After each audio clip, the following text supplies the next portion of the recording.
Hi, I'm Tim Crawford with Avoa, and I want to talk a little bit about ESG, or environmental, social, and governance, and specifically the environmental aspect of this, but it does touch governance to some degree, and we'll get into that. You know, we've talked about transformation for some period of time. It started with digital transformation, moved to business transformation, and today we're talking about energy transformation. And this is something that's coming up both in regulatory discussions, but also in terms of how companies are reporting around ESG in their 10K, 10Q annual and quarterly reports. You know, but it's not just regulatory that really gets into the conversation. It's really going to be about customers, partners, and employees that are really asking the question around where a company stands in their ESG objectives. What are they really looking to do from an environmental, social, and governance perspective? This becomes a differentiator, but it's important to understand what ESG really is. Because for years we've talked about tools such as carbon offsets and PUE as means to be able to address the environmental and sustainability aspects. But unfortunately, those only tell part of the story, and we really need a new approach to sustainability.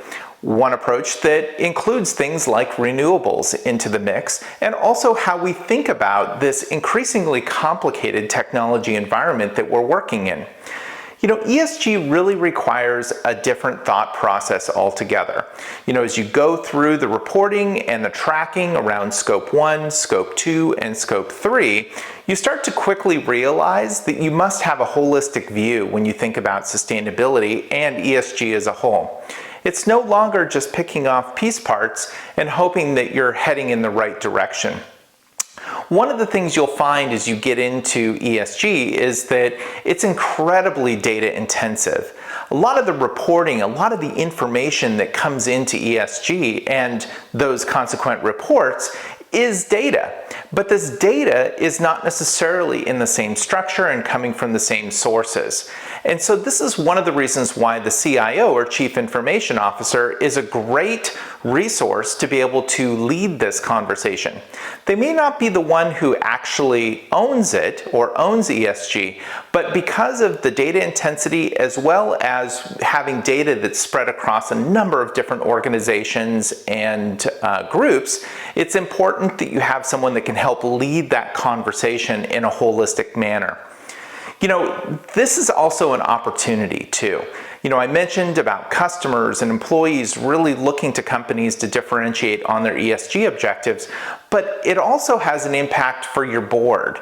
And so boards are now asking for ESG objectives so that they can then report on where these companies stand and the direction they're taking and the impact that they're making to the environment. But one of the things I hope you take from this is that ESG is really, and sustainability today, is really a team sport. It's no longer just one department, for example, IT looking at data center impact, but rather we have to look at a much broader perspective when we think about sustainability and ESG. So my challenge to you is think about how your organization currently looks from an ESG perspective. And when you dig into the sustainability aspects, what are you doing and how are you able to move that forward? And so I challenge you, how can you move that forward in a demonstrable way? And I think that will be of great impact for both your board and your employees, but also for your customers, partners, and the overall ecosystem.